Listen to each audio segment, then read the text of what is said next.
સુપ્રભાત વિદ્યાર્થી મિત્રો, હું ઉર્મી દેસાઈ શ્રી સારસ્વત વિદ્યાલય રાતા વાપી તરફથી. મિત્રો, આપણે ધોરણ 12માં પ્રકરણ નંબર 13 સજીવો અને વસ્તી એટલે કે નિવસન તંત્ર વિશે અભ્યાસ કરી રહ્યા છે.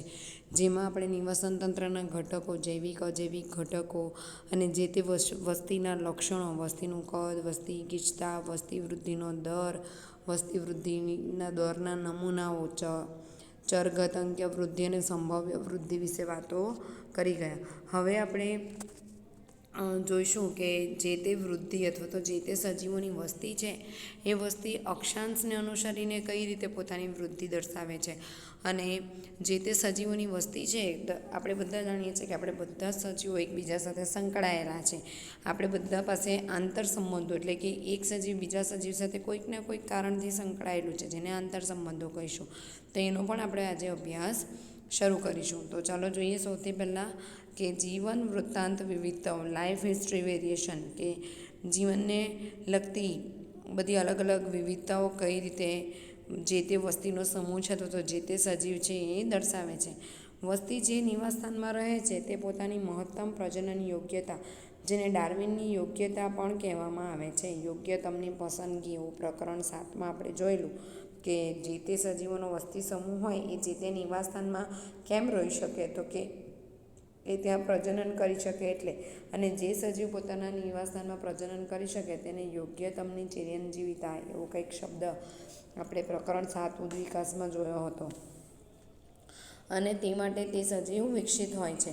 ખાસ પ્રકારના પસંદગી દબાણને વશ સજીવો ઉત્તમ કાર્યદક્ષ પ્રજનનિક પ્રયુક્તિ તરફ વિકાસ કરે છે. કેટલાક સજીવો એવા છે કે અમુક પ્રકારની પસંદગી, અમુક પ્રકારનું જ પ્રજનન દર્શાવે એવા પસંદગીના કારણે તેઓ એક વિશિષ્ટ પ્રકારની પ્રજનનિક પદ્ધતિઓ દર્શાવે છે. કેટલાક સજીવો તેમના જીવનકાળ દરમિયાન ફક્ત એક જ વાર પ્રજનન કરે છે. ઉદાહરણ તરીકે પ્રશાંત મહાસાગરની સાલ્મન માછલી અને વાંસ એટલે વનસ્પતિ. આ સાલ્મન માછલી શું કરે, તો કે સાલ્મન માછલી કેટલાક સજીવો એવા છે કે પોતાના જીવનકાળ દરમિયાન એક જ વખત પ્રજનન કરે, જ્યારે અન્ય સજીવો એવા છે કે જે પોતાના જીવનકાળ દરમિયાન ઘણીવાર પ્રજનન કરે. મોટાભાગના પક્ષીઓ અને સસ્તનો કેટલાક ઘણી સંખ્યામાં નાના કદની સંતતિઓ ઉત્પન્ન કરે છે. છીપ અને ગહન સામુદ્રિક માછલીઓ, ઓયસ્ટર અને પેલાજિક ફિશ એટલે કે જે દરિયામાં ઊંડે સુધી જોવા મળે, આવી માછલીઓ જ્યારે મોટી સંખ્યામાં મોટા કદની સંતતિઓ ઉત્પન્ન કરે છે. પક્ષીઓ અને સસ્તનો તેથી મહત્તમ યોગ્યતા માટે કોણ ઇચ્છનીય છે? પરિસ્થિતિવિદો સૂચવે છે કે સજીવોના જીવન વૃત્તાંત લક્ષણો તે જે તે નિવાસસ્થાનમાં રહે છે તે નિવાસસ્થાનના જૈવિક અને અજૈવિક ઘટકો દ્વારા લાદવામાં આવેલા પ્રતિબંધોની સાપેક્ષમાં વિકસિત થાય છે. કોઈપણ સજીવ પોતાના જીવનકાળ દરમિયાન કેટલી વાર પ્રજનન કરશે, કેવા સજીવોનું પ્રજનન કરશે, આ બધું જે તે નિવાસસ્થાન એ ક્યાં રહે છે એ નિવાસન તંત્રના જૈવિક અને અજૈવિક ઘટકોના કારણે નક્કી થાય છે. વિવિધ જાતિઓમાં જીવન વૃત્તાંત લક્ષણોનો ઉદ્વિકાસ વર્તમાન સમયમાં સંશોધનનું મહત્વપૂર્ણ ક્ષેત્ર છે અને પરિસ્થિતિવિદો દ્વારા સંશોધનો હાથ ધરાયેલા છે. જે તે નિવાસન તંત્રમાં જે તે સજીવોની જાતિ કઈ રીતે પ્રજનન કરે છે અને કઈ રીતે પોતાના લક્ષણો જાળવી રાખે છે, કઈ રીતે નવી સંતતિ અસ્તિત્વમાં આવે છે, નવી જાતિ અસ્તિત્વમાં આવે છે, ઉદ્વિકાસ, આ બધું અત્યારે આ જે ટેક્ઝોનોમિકલ સ્ટડી છે, પરિસ્થિતિકીય વિદ્યા છે, એની અંદર રિસર્ચનું એક ક્ષેત્ર છે. હવે આપણે જોઈએ વસ્તી આંતરક્રિયાઓ, પોપ્યુલેશન ઇન્ટરેક્શન્સ, કે સજીવોની વસ્તી એક વસ્તી બીજી વસ્તી સાથે કઈ રીતે આંતરક્રિયાઓ કરે છે અને શા માટે આ આંતરક્રિયાઓની જરૂર છે. શું તમે પૃથ્વી ઉપર કોઈ એવા પ્રાકૃતિક નિવાસ સ્થાન વિશે વિચારી શકો છો જ્યાં ફક્ત એક જ જાતિનો વસવાટ હોય? એવું કોઈ નિવાસસ્થાન છે જ નહીં અને તેથી આવી કોઈ પરિસ્થિતિ અકલ્પનીય છે. કોઈપણ જાતિ માટે ન્યૂનતમ આવશ્યકતા એક વધુ જાતિની છે, જેનેથી પૃથ્વી ઉપર કોઈ એવું નિવાસસ્થાન છે જ નહીં જ્યાં કોઈ પરિસ્થિતિ અકલ્પનીય હોય, કોઈ પણ જાતિ માટે ન્યૂનતમ આવશ્યકતા એક વધુ જાતિની છે જેને તે ખોરાક તરીકે લઈ શકે. કોઈ પણ એક નિવાસસ્થાનમાં એક જ જાતિ વસતી હોય એવું પોસિબલ જ નથી, કારણ કે દરેક જાતિ કોઈ બીજી અન્ય જાતિ ઉપર પોતાના ખોરાક માટે નિર્ભર છે. વનસ્પતિ જાતિઓ પણ પોતાનો ખોરાક જાતે બનાવે છે, પરંતુ તેઓ એકલી જીવી શકતી નથી. જમીનમાં કાર્બનિક દ્રવ્યોને તોડવા તથા અકાર્બનિક પોષકોને તેના શોષણ માટે પાછા આપવા ભૂમિમાં સૂક્ષ્મજીવોની જરૂર પડે છે. આપણે એવું કીધું કે ભાઈ એક જ જાતિ એક જ નિવાસસ્થાનમાં ન જીવી શકે, કારણ કે એને બીજી જાતિની ખોરાક તરીકે જરૂર તો પડે જ, પણ એવા સજીવો જે પોતાનો ખોરાક જાતે બનાવે છે, જેમ કે વનસ્પતિ. તો વનસ્પતિ પોતાનો ખોરાક જાતે બનાવે તો પણ એ એકલી કોઈ નિવાસસ્થાનમાં જીવી શકતી નથી. કેમ? તો કે વનસ્પતિને જે અકાર્બનિક પદાર્થો જોઈએ છે એ અકાર્બનિક પદાર્થોનું રૂપાંતરણ કોણ કરે? તો કે કાર્બનિક પદાર્થમાંથી અકાર્બનિક પદાર્થોનું રૂપાંતરણ સૂક્ષ્મજીવો કરે. એટલે સૂક્ષ્મજીવો તો ત્યાં તે નિવાસસ્થાનમાં વનસ્પતિની સાથે હાજર હશે જ. ત્યાર પછી પ્રાણી સભ્ય વગર વનસ્પતિ પરાગનયનની વ્યવસ્થા કેવી રીતે કરશે? આપણે પરાગનયન પણ ભણી આવ્યા છે, રાઈટ? તો જે તે પરાગનયનની પદ્ધતિમાં પ્રાણીઓ, કીટકો આ બધા સંકળાયેલા છે. જો કોઈ એક નિવાસસ્થાનમાં ફક્ત વનસ્પતિ અને સૂક્ષ્મજીવો જ હોય, કીટકો નહીં હોય, તો પરાગનયનની પ્રક્રિયા નહીં થાય, અને પરાગનયનની પ્રક્રિયા નહીં થાય તો નવી સંતતિ સર્જાશે નહીં. એટલે કોઈ પણ કહેવાનો ભાવાર્થ એ જ છે કે કોઈ પણ નિવાસન તંત્રમાં કોઈ એક જ જાતિ હોય એવું પોસિબલ નથી. ઘણી બધી જાતિઓ એકસાથે એક નિવાસન તંત્રમાં રહેતી હોય છે અને તેઓ પોતાના ખોરાક માટે એકબીજા ઉપર આધારિત હોય છે. આપણે ધોરણ 10ની અંદર કદાચ તમે આહાર ઝાડ અને આહાર શૃંખલા વિશે ભણીને આવ્યા છો. તો આ આહાર ઝાડ અને આ આહાર શૃંખલા જો સતત ચાલતી રહે તો જ જે તે નિવાસન તંત્ર આપણને સતત જોવા મળે, અને તે નિવાસન તંત્ર તેવું પોતાના સજીવોને દર્શાવશે. આથી તે સ્પષ્ટ છે કે કુદરતમાં પ્રાણીઓ, વનસ્પતિઓ અને સૂક્ષ્મજીવો ન તો અલગ રહે છે અને ન તો રહી શકે છે, પરંતુ જૈવ સમુદાય બનાવવા માટે વિવિધ રીતે આંતરક્રિયાઓ તેઓ કરે છે. ન્યૂનતમ સમુદાયોમાં પણ, ન્યૂનતમ સમુદાય એટલે બહુ ઓછા નાના સજીવોના સમુદાય હશે તો પણ તેમાં ઘણા પરસ્પર અસર કરતા જોડાણ હોય છે. તેમ છતાં બધા જોડાણો સહેલાઈથી જોઈ શકાતા નથી. નાનામાં નાની વસ્તી હશે, ફૂગની હોય કે લીલની હોય કે બેક્ટેરિયાની હોય, તો પણ તે વસ્તી પોતાના બીજા પારસ્પરિક વસ્તી સાથે સંકળાયેલી જ હશે. બની શકે કે આપણે તેને ના દર્શાવી શકીએ, પણ એવું તો બની જ ના શકે કે કોઈ નિવાસન તંત્રમાં ફક્ત કોઈ એક જ જાતિ રહેતી હોય. હવે આંતરજાતીય આંતરક્રિયાઓ પારસ્પરિક ક્રિયાઓને બે જુદી જુદી જાતિઓની વસ્તીની આંતરક્રિયાથી ઉદ્ભવે છે. આંતરજાતીય ક્રિયાઓ જે આપણે ટૉપિક ભણવાના છે એ આંતરજાતીય ક્રિયાઓ કેવી રીતે ઉદ્ભવે? તો કે બે જુદી જુદી વસ્તીઓ જ્યારે એકબીજાના સંપર્કમાં આવે ત્યારે જે એ લોકો પરસ્પર ક્રિયા કરે એને આપણે કહીશું આંતરજાતિક ક્રિયાઓ. તે ક્રિયાઓ એક જાતિ કે બંને જાતિ માટે લાભદાયક, જે બે જાતિ એકબીજા સાથે ક્રિયા કરશે તો એ બંને જાતિ માટે લાભદાયક હોઈ શકે, હાનિકારક હોઈ શકે, અથવા તો તટસ્થ, ન તો લાભદાયક ન તો હાનિકારક આવી પણ હોઈ શકે. એટલે શું? આપણે એક સાદા ઉદાહરણ દ્વારા સમજીએ. ફોર એક્ઝામ્પલ, મારી પાસે પેન્સિલ છે અને બીજા પાસે રબર છે, તો અમે બંને વારે ઘડી એક્સચેન્જ કરીને યુઝ કરીએ તો બંને માટે લાભદાયી છે. હવે મારી પાસે પેન્સિલ છે, સામેવાળા પાસે પેન્સિલ અને રબર બંને છે, તો મારા માટે લાભદાયી છે કે મને એની પાસેથી રબર મળશે, પણ સામેવાળા પાસે એ પેન્સિલ અને રબર બંને છે એટલે એને નથી લાભકારક, નથી નુકસાનકારક. અને ત્રીજી કન્ડિશન તટસ્થ, કે બંને પાસે પેન્સિલ અને રબર છે પણ બંને સજીવો છે અને સાથે જ છે, બંને સ્ટુડન્ટ્સ છે અને સાથે જ છે, એક જ ક્લાસમાં છે, તો પરસ્પર વાતચીત તો થશે, તો એ બંને માટે નથી લાભકારક, નથી નુકસાનકારક. આવી કંઈક કન્ડિશન નિવાસન તંત્રમાં વસ્તીઓની વચ્ચે પણ જોવા મળે. બે વસ્તીઓ જ્યારે એકબીજા સાથે આંતરક્રિયા કરે તો એકની આંતરક્રિયા ફાયદાકારક હોય, એકને નુકસાનકારક હોય એવું બની શકે, અથવા તો બંનેને ફાયદાકારક હોય એવું પણ બની શકે, અથવા તો બંનેને નુકસાનકારક હોય એવું પણ બની શકે, અથવા તો બંનેને નહીં ફાયદો થાય નહીં નુકસાન થાય એવું પણ બની શકે. લાભદાયક આંતરક્રિયાઓ માટે આપણે વત્તાનું ચિહ્ન, હાનિકારક માટે ઓછાનું ચિહ્ન અને તટસ્થ માટે ઝીરોના ચિહ્નની નિશાની કરીશું. તો ચાલો આપણે આ આંતરક્રિયાઓનો અભ્યાસ કરીએ અને એના માટે એક કોષ્ટક આપેલું છે, એ કોષ્ટકને આપણે પહેલાં સમજીએ. તો ચાલો આપણે વસ્તીની આંતરક્રિયા માટેનું કોષ્ટક સમજીએ ને ત્યાર પછી દરેક જે આંતરક્રિયા છે એને આપણે સવિસ્તાર સમજવાનો પ્રયત્ન કરીએ. તો જાતિ એ અને જાતિ બી એવું આપેલું છે આ કોષ્ટકની અંદર. જાતિ એ અને જાતિ બી એટલે કે વસ્તી એક વસ્તીની કોઈ એક વસ્તી છે, કોઈ એક નિવસન તંત્ર છે, કોઈ એક નિવસન તંત્રની બે જાતિઓ, તો એક જાતિને નામ આપ્યું અને બીજીને આપ્યું બે. જો સહોપકારિતા એટલે કે મ્યુચ્યુઅલિઝમ હોય, સહજીવન હોય, તો બંને માટે એ લાભદાયી છે. જેમ કે લાઇકેન તમે આગળના ધોરણમાં ભણી ગયા છો, 11મા ધોરણમાં. તો લાઇકેનની અંદર એ ફૂગ અને લીલ બંનેના કોષો માટે લાભકારી છે. તો એ સહોપકારિકતા એટલે કે મ્યુચ્યુઅલિઝમ છે. સ્પર્ધા, જ્યારે કોઈ બે સજીવોની વચ્ચે સ્પર્ધા થાય તો સ્પર્ધા બંને માટે નુકસાનકારક છે. પ્લસ સાઇન એટલે લાભકારક, માઇનસ એટલે નુકસાનકારક, અને 0 એટલે કે તટસ્થ, નથી નુકસાનકારક, નથી લાભકારક.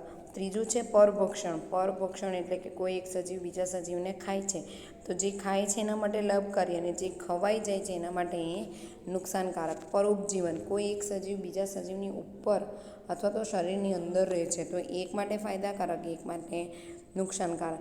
ત્યાર પછી સહભોજિતા. સહભોજિતા એટલે કોઈ બીજા સજીવની સાથે જીવન ગાળે છે, પણ જે સજીવ બીજા સજીવ ઉપર જીવન ગાળે એના માટે લાભદાયી, અને જે સજીવ સાથે સંકળાયેલું છે તે બીજા સજીવને એનાથી કોઈ ફરક પડતો નથી, નથી લાભકારક, નથી નુકસાનકારક. અને છેલ્લું છે પ્રતિજીવન. પ્રતિજીવનમાં એક માટે નુકસાનકારક અને બીજા માટે એ છે તટસ્થ. તો આ બધી જ આંતરક્રિયાઓ છે અહીંયા લગભગ 6 જેટલી, એ 6 આંતરક્રિયાઓને આપણે 1 by 1 અભ્યાસ કરીશું. એકબીજા સાથેની પારસ્પરિક ક્રિયાઓમાં સહોપકારિકતામાં બંનેને લાભ થાય છે અને સ્પર્ધામાં બંનેને નુકસાન થાય છે. પરોપજીવન અને પરભક્ષણ બંનેમાં ફક્ત એક જ જાતિને લાભ થાય તથા પારસ્પરિક ક્રિયા બીજી જાતિ માટે નુકસાનકારક હોય છે. આવી પારસ્પરિક ક્રિયા જ્યારે એક જાતિને લાભ થાય અને બીજીને ન થાય તો તેને સહભોજિતા કહે છે. જ્યારે બીજી બાજુ પ્રતિજીવનમાં એક જાતિને હાનિ થાય જ્યારે બીજી જાતિ અપ્રભાવિત રહે છે. પરભક્ષણ, પરોપજીવન અને સહભોજિતા આ ત્રણેયની એક સામાન્ય વિશેષતા એ છે કે પારસ્પરિક ક્રિયા કરવાથી જાતિઓ નજીકથી એક સાથે જ રહે છે. આ બધી જ આંતરક્રિયાઓ છે. આ બધી આંતરક્રિયાઓમાં પરભક્ષણ, પરોપજીવન અને સહભોજિતા કેવી છે? તો કે આ 3 પ્રકારની જે આંતરક્રિયાઓ છે એમાં જે સજીવો અથવા તો જે જાતિઓ એકબીજા સાથે આંતરક્રિયા દર્શાવે છે તે એકબીજાની નજીક જ રહે છે.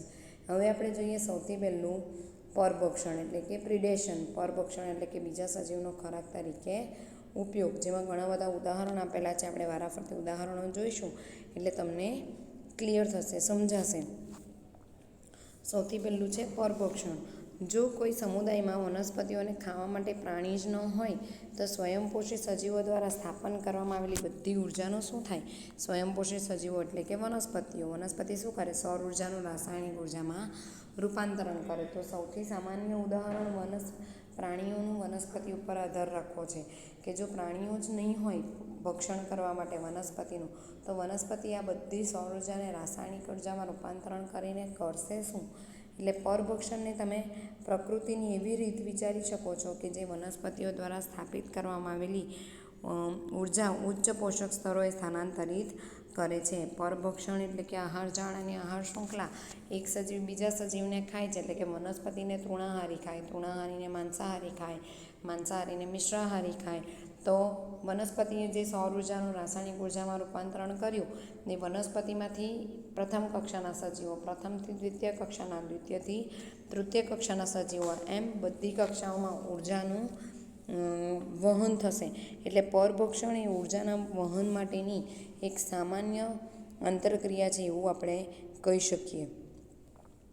જ્યારે આપણે પરભક્ષી અને શિકાર એટલે કે જેનો શિકાર થવાનો છે તે ભક્ષક અને ભક્ષ્ય વિશે વિચારીએ ત્યારે આપણને વાઘ અને હરણ સહેજપણે આપણા મગજમાં આવે. હરણ એ ભક્ષ્ય છે અને વાઘ એ ભક્ષક છે. પરંતુ કોઈપણ બીજને ખાનાર ચકલી પણ પરભક્ષીથી ઓછી નથી. ચકલી પણ આપણે પરભક્ષીમાં લઈ શકીએ. એના માટે પેલું બીજ તો સજીવ જ કહેવાશે કારણ કે વનસ્પતિનો ભાગ છે, બરાબર. તો કોઈપણ બીજને ખાનારી પક્ષી એટલે બીજ એ ભક્ષ્ય છે અને પક્ષી એ ભક્ષક છે. તેમ છતાં વનસ્પતિઓને ખાવાવાળા પ્રાણીઓને તૃણાહારીના રૂપે અલગ રીતે વર્ગીકૃત કરવામાં આવે છે, પરંતુ તેઓ વ્યાપક પરિસ્થિતિકીય સંદર્ભમાં પરભક્ષીઓથી વધારે અલગ નથી. આપણે એવા પ્રાણીઓને જુદા પાડીએ છીએ કે જે ફક્ત વનસ્પતિ ઉપર આધાર રાખતા હોય ખોરાક માટે, જેને આપણે તૃણાહારી પ્રાણીઓ કહીએ છીએ. પણ આપણે કોઈ પણ દ્વિતીય કક્ષામાં આવેલા પ્રાણીઓ જે વનસ્પતિ ઉપર પોતાના ખોરાક માટે આધારિત છે, એ બધાને જ આપણે પ્રથમ કક્ષા એટલે કે પરભક્ષીની અંદર રાખી શકીએ છીએ. વનસ્પતિ અને પ્રાણીઓનું પરભક્ષણનું ઉદાહરણ પછી હવે આપણે બીજું જોઈએ. પોષક સ્તરો સુધી ઉર્જા સ્થાનાંતરિત કરવા માટે સળંગ માર્ગ રચ્યા સિવાય પરભક્ષીઓ એક બીજી મહત્વપૂર્ણ ભૂમિકા પણ ભજવે છે. તેઓ શિકાર વસ્તીને નિયંત્રણમાં રાખે છે. એટલે જે પરભક્ષકો છે એ બધા પરભક્ષકો ઉર્જાનું વહન તો કરાવે જ છે એક કક્ષામાંથી બીજી કક્ષાની અંદર, પણ સાથે સાથે જે તે વસ્તીમાં સજીવોની સંખ્યાનું પણ નિયંત્રણ પરભક્ષીઓ કરે છે. કે હરણ છે, હરણને જો વાઘ, ચિત્તો, દીપડો ના ખાય તો હરણની વસ્તીનું નિયંત્રણ ન થાય. એટલે પરભક્ષણના કારણે કોઈ એક વસ્તીના સજીવોની સંખ્યાનું નિયંત્રણ પણ થાય છે. પરંતુ જો પરભક્ષીઓ ન હોય તો શિકાર જાતોની વસ્તી ગીચતા ખૂબ જ વધારે થઈ જાય અને નિવસન તંત્રમાં અસ્થિરતા આવી જાય. જો પરભક્ષકો નહીં હોય, આ વાઘ, ચિત્તો, દીપડો, આપણે મનુષ્યો બધા જ જે તે સજીવો બીજા સજીવ પર આધાર રાખે છે, તે જો નીચલી કક્ષાના સજીવોને ખાનાર ઉચ્ચ કક્ષાના સજીવો ન હોય તો નીચલી કક્ષાના સજીવોની સંખ્યા નિવસન તંત્રમાં એકદમ જ વધી જાય, જેના કારણે નિવસન તંત્રમાં અસ્થિરતા સર્જાય. કોઈ ભૌગોલિક ક્ષેત્રોમાં કેટલીક વિદેશી જાતિઓ લાવવામાં આવે તો તેઓ આક્રમક થઈ અને ઝડપથી પ્રસરાઈ જાય છે, કારણ કે અતિક્રમણ પામેલી ભૂમિમાં તેના કુદરતી પરભક્ષીઓ હોતા નથી. ઉદાહરણ તરીકે નિવસન તંત્રની અંદર કોઈ 2-3 જાતિ તો છે જ, પણ એ સિવાય કોઈ નવી જાતિ આવે છે ત્યાં વસવાટ કરવા માટે, અને તે નવી જાતિને ભક્ષણ તરીકે ઉપયોગ કરનાર કોઈ બીજી જાતિ છે જ નહીં. તો જે નવી જાતિ આવી એ શું કરશે? એને તો કોઈ ખાતું જ નથી, એનો તો નાશ થતો જ નથી. એટલે જે તે નિવસન તંત્રમાં ફેલાઈ જશે, પોતાની સંખ્યામાં વધારો કરશે. આનું ઉદાહરણ એક આપેલું છે કે 1920ની શરૂઆતમાં ઓસ્ટ્રેલિયામાં લાવવામાં આવેલા ફાફડા થોર ત્યાં લાખો હેક્ટર પ્રક્ષેપમાં ઝડપથી ફેલાઈને તબાહી મચાવેલી. આજે ફાફડા થોર છે એને ખાનાર કોઈ સજીવો છે જ નહીં ત્યાં ઓસ્ટ્રેલિયાની અંદર, બરાબર. તો ઓસ્ટ્રેલિયામાં જ્યારે આ ફાફડા તોરને 1920માં રોપવામાં આવ્યા ત્યારે આ ફાફડા તોર લાખો હેક્ટરમાં ફેલાઈ ગયા, જેના કારણે બહુ મોટી તબાહી સર્જાયેલી, એટલે કે નિવસન તંત્રમાં અસ્થિરતા સર્જાયેલી. છેવટે ફાફડા થોર ખાનાર પરભક્ષી એક પ્રકારનું ફૂંદુ તેના પ્રાકૃતિક આવાસ ઓસ્ટ્રેલિયામાં લાવ્યા પછી આક્રમક ફાફડા થોરને નિયંત્રિત કરી શકાયા. ફાફડા થોરનો વૃદ્ધિ એટલી બધી વધી ગઈ હતી કે લાખો હેક્ટર જમીનમાં ફક્ત ફાફડા થોરનો જ ગ્રોથ થઈ ગયો હતો. તો એને નાથવા માટે એક પ્રકારના ફૂંદા જે ફાફડા થોરનો ખોરાક તરીકે ઉપયોગ કરે છે તેને ઓસ્ટ્રેલિયાની અંદર લઈ જવામાં આવ્યા અને ફાફડા થોર ઉપર એ ફૂંદાને છોડી દેવામાં આવ્યા, જેના કારણે થોડા જ સમયમાં આ ફૂંદાએ ફાફડા થોરનો ખોરાક તરીકે ઉપયોગ કર્યો અને ફાફડા થોરની વસ્તીને નિયંત્રિત કરી શકાય. બીજું ઉદાહરણ છે કૃષિજંતુના નિયંત્રણમાં અપનાવવામાં આવેલી જૈવિક નિયંત્રણ પદ્ધતિઓ શિકારની વસ્તીનું નિયમન કરવાની પરભક્ષીની ક્ષમતા પર આધારિત છે. પરભક્ષીઓ સ્પર્ધા કરતી શિકાર જાતિઓની વચ્ચે સ્પર્ધાની તીવ્રતા ઓછી કરીને કોઈ સમુદાયમાં જાતિઓની વિવિધતા જાળવી રાખવામાં પણ મદદરૂપ છે. ત્રીજું, આપણે પહેલું જોયું કે પરભક્ષણ દ્વારા શું થાય તો કે ઉર્જાનું વહન થાય. બીજું શું થાય તો કે પરભક્ષણ દ્વારા જે નીચલી કક્ષાની જાતિ છે જેને ભક્ષ્ય તરીકે ઉપયોગમાં લઈએ એની સંખ્યાનું નિયંત્રણ થાય. ત્રીજું કે જે પરભક્ષીઓ છે એ પરભક્ષીઓ બે જાતિ વચ્ચે જો સ્પર્ધા થતી હોય તો એ સ્પર્ધાનું પ્રમાણ ઓછું કરીને જાતિઓની વિવિધતા જાળવી રાખે છે, કારણ કે જો સજીવો વચ્ચે સ્પર્ધા થાય તો એ બંને માટે નુકસાનકારક છે. બની શકે કે બંને સજીવ મૃત્યુ પામે, જ્યારે પરભક્ષણના લીધે કોઈ એક વસ્તીની સંખ્યા ઓછી થઈ જાય અને કોઈ એક વસ્તીની સંખ્યા થોડી એનાથી વધારે હશે, જેથી એમની વચ્ચે સ્પર્ધા પણ ઓછી કરી શકાય છે. એનું પણ એક ઉદાહરણ છે કે અમેરિકાના પ્રશાંત મહાસાગરીય કિનારાના પથરાળ આંતરજુવાળિયા વિસ્તારના સમુદાયમાં તારા માછલીની એક જાતિ પાઇસેસ્ટર એ મહત્વપૂર્ણ પરભક્ષી છે. પ્રયોગશાળાની બહાર કરવામાં આવેલો એક ક્ષેત્ર પ્રયોગમાં જ્યારે એક બંધ આંતરજુવાળીય ક્ષેત્રમાંથી બધી તારા માછલીઓ દૂર કરવામાં આવે તો આંતરજાતીય સ્પર્ધાઓના કારણે એક વર્ષમાં જ અપૃષ્ઠવંશીઓની 10 કરતાં પણ વધારે જાતો લુપ્ત થઈ ગઈ. કે અમેરિકાનું જે પ્રશાંત મહાસાગર છે, પેસિફિક મહાસાગરમાં જ્યાં આંતરજુવાળ એટલે કે ભરતીયુક્ત પ્રદેશ છે, એ ભરતીયુક્ત પ્રદેશમાં આપણને તારા માછલી જોવા મળતી હતી, જેનું નામ છે પાઇસેસ્ટર. તો ખાલી પ્રયોગ ખાતર આપણે એક આંતરજુવાળીય જે પ્રદેશ હતો, ભરતીનો પ્રદેશ, ત્યાંથી આપણે તારા માછલીઓને દૂર કરી. તો જેવી આપણે તારા માછલીઓને દૂર કરી તો એની સાથે સંકળાયેલા લગભગ અપૃષ્ઠવંશી પ્રાણીઓની 10 જેટલી જાતિઓ પણ એ જગ્યાએથી લુપ્ત થઈ ગઈ. એટલા માટે જે તે સમુદાયમાં જે તે જાતિનું અસ્તિત્વ ટકી રહે એના માટે પણ પરભક્ષણ જરૂરી છે. જો પરભક્ષી ખૂબ જ વધારે કાર્યદક્ષ હોય તથા તેના શિકારનું અતિશોષણ કરે ત્યારે બની શકે કે શિકાર વિલુપ્ત થઈ જાય અને ત્યારબાદ તેને અનુસરતા ખોરાકના અભાવથી પરભક્ષી પણ વિલુપ્ત થઈ જાય. એટલે કે એવા પરભક્ષી હોય કે જે પોતાના ભક્ષકનો ખૂબ જ વધારે પ્રમાણમાં ઉપયોગ કરે. ઉદાહરણ તરીકે વનસ્પતિ છે, તો વનસ્પતિને જે તૃણાહારી પ્રાણીઓ છે ખૂબ વધારે પ્રમાણમાં ખાઈ જાય અને એટલી વનસ્પતિ ફરી પાછી ઉગતી નથી, તો ધીરે ધીરે શું થશે કે જે વનસ્પતિ છે એ ત્યાંથી લુપ્ત થઈ જશે. આવું બધી જ જાતિમાં જોવા મળે. જો પરભક્ષકો વધારે શક્તિશાળી હોય અને પોતાના ભક્ષકોને વધારે પ્રમાણમાં ખાઈ જતા હોય તો તે નિવાસન તંત્રમાંથી તે જાતિ જ લુપ્ત થઈ જાય. આ જ કારણ છે કે કુદરતમાં પરભક્ષીઓ શા માટે સમજદાર છે. પરભક્ષણના પ્રભાવને ઓછો કરવા માટે શિકારી જાતિઓએ વિવિધ સ્વરક્ષણ કેળવેલું છે. કીટકો, દેડકાઓની કેટલીક જાતિઓ પરભક્ષી દ્વારા સહેલાઈથી ઓળખાઈ જવાથી બચવા માટે રહસ્યમય રીતે રંગ બદલતી હોય છે, રંગ અનુકૃત કરતી હોય છે. કેટલીક શિકાર જાતિઓ ઝેરી હોય છે અને તેઓ તેમના પરભક્ષીને ટાળી દે છે અથવા તો ખાતા નથી. મોનાર્ક પતંગિયું તેના શરીરમાં વિશેષ રસાયણ હોવાના કારણે પોતાના પરભક્ષી માટે ખૂબ જ અરુચિકર એટલે કે ડિસટેસ્ટફુલ હોય છે, એટલે કે તેમાં સ્વાદ ખરાબ હોય છે. રસપ્રદ રીતે પતંગિયું આ રસાયણને પોતાની ઈયળ અવસ્થા કેટરપિલર અવસ્થામાં ઝેરી નીંદણના આહાર દ્વારા મેળવે છે.